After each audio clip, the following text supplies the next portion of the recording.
Peace, this Monroe Jr. I'll be giving my commentary right after this video. Peace.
These white supremacist trolls, they called the police. They made all types of threats to the house, saying all types of bombs and pipe bombs were all in the house. And the police called me, and they were like, just come on outside, and they, let the police know what's up. So I go downstairs, and boy, they outside deep. They're outside heavy with guns pointed at the house. They got guns pointed all at the crib. So I go out there, and, I got my 1-year-old son in the house. That's the only thing that really got me real pissed. On code. Y'all like the shirt on code. Somebody sent me this. But I have my 1-year-old son in the house, Mateo. And I go outside, and I'm not afraid of no damn cops. I go outside, show them my ID, and then they handcuff me. And I had a problem with that. I'm like, okay, this is my house. That's my ID. Y'all see I live here. This is my spot. You dig? So they handcuffed me. I'm like, what you handcuffing me for? So now I got a problem with that. Now the race soldiers are all in on the shit. And that's the thing I want to warn black folks about. Because they knew that this was a bogus call, but it was almost like they were in on it, and the white supremacists understood that. And they handcuffed me, put me into an unmarked vehicle, then they called Lexi and brought my son outside, and they were in another car down the street. So they all rushed the house, searching the house. And, I got cameras all over the place. So, I'm looking and seeing what's going on. But the thing is, and I want to say this to black folks, understand this. This is a way that they could use to go into your house without a warrant. See, don't think it's just me. See, y'all understand, we're one big nigga, as I've always said. You understand? So they could use that shit. Hey, somebody called in a bomb. Somebody called in a terrorist threat, and we're going to investigate. And they can just go in your house. And not just black people, white people too. The white people too, by the way. White people too. They can use this shit on you while you co-signing the fuckery. They're setting a precedent here.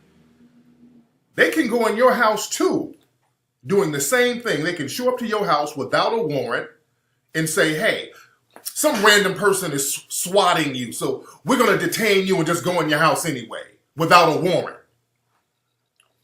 You understand? You better look at the big fucking picture. Excuse me.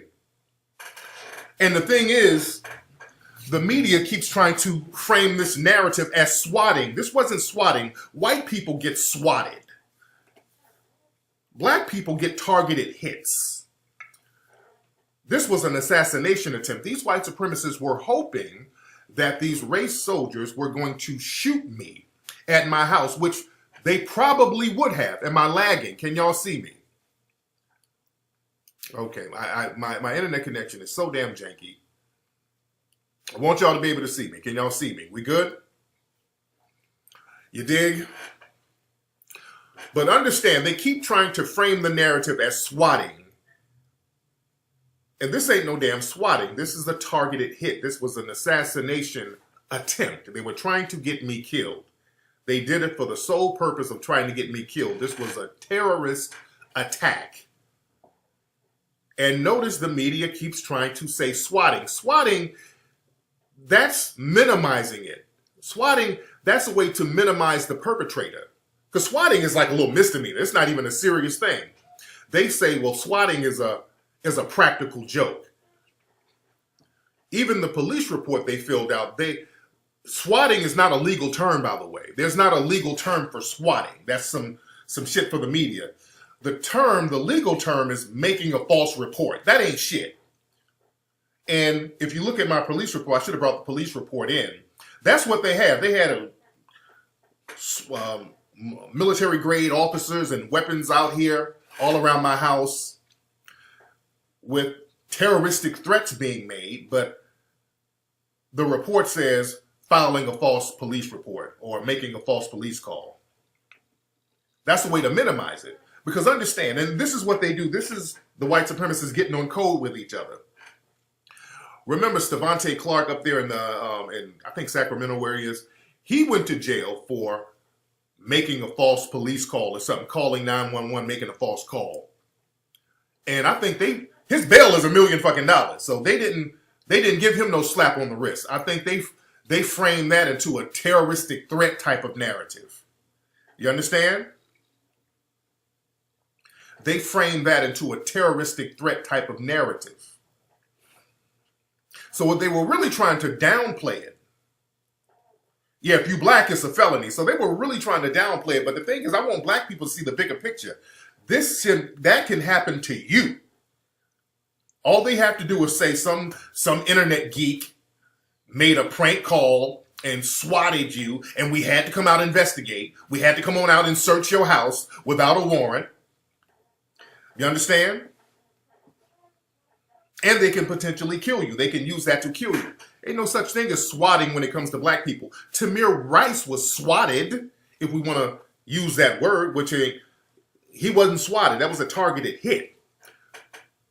The brother out there in Ohio who was at Walmart looking at guns, he got swatted. A white supremacist called the police on that brother, and they came in with guns blazing. It's not swatting when it comes to us. These are targeted hits. And they tried to do that with me. And I've been getting death threats for a long time. But these white supremacists thought that they would orchestrate it and carry it out at my house.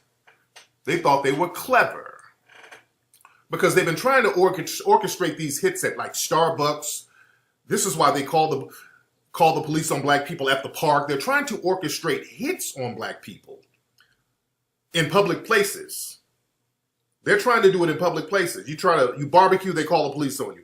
That CX means like cunt extremists, but it's like CX is like a little white supremacist code word for that Ice Poseidon dudes. That's his group. That's like a little code word that they have to identify each other. That's like almost like a little white supremacist gang sign that they have among each other. So don't even trip on that. Again, like I said, Ice Poseidon's people, they're the ones who took credit for it. Yo, peace. This your brother Monroe Jr. Shout out to Tariq Nasheed keeping his composure during the the SWAT team being called to his house. Of course, you know, if you've been following Tariq Nasheed, he's been giving these white supremacists hell. You know, and white people don't like when you outthink them, when you're smarter than them, when you waking your people up. So that's why they tried to indirectly, as Tariq said, put a hit on him by calling the police, and they call it swatting, where it's actually a false report. It's a false call, but somehow the SWAT team end up out there with, under the guise of a potential bomb threat or whatever, they were able to go in Tariq's house without a warrant. See, the white man, there are no laws pertaining to us that he's bound to respect. You know, and by any means necessary that they can do evil and unrighteousness to us, please believe it's going to be manifested. So that's why we have to get our own land and territory. I like what Jay Morrison is doing with the Tulsa real estate fund. That is full disclosure. It's regulated. It's, you know, man, what better job done by our brother could you ask for? But we have to, get our economic game right. And you know, to see Tariq Nasheed's baby and wife come out like that, and the SWAT team, like our brother some criminal, and they handcuff our brother. You know, but what happened was, see, the white folks that called, they wanted the lowest manifestation of intelligence to come out of Tariq Nasheed. You know what I'm saying? In that scenario, and that's just like when cops pull us over, we have to be respectful still, you know, because we are under their authority. And you know, if everything goes okay, hopefully you'll be able to proceed to where you were going, you know. But salute to Tariq Nasheed, man. I like how you handled that, brother. You handled that in a very mature way, and they had bad intentions for you, you know, you and your family. So, you know, if he would have went off popping off at the mouth, being disrespectful, you know, a lot of our people, we got our little guns, so we think we want to shoot it out with them, but you ain't got enough artillery to handle this white man's guns, you know. So you might as well wait on the Lord, you know, and everything will be okay. So salute to our brother Tariq Nasheed for the way he handled that. I really like the way he kept his composure. It's your brother Monroe Jr. I'm signing off. Peace.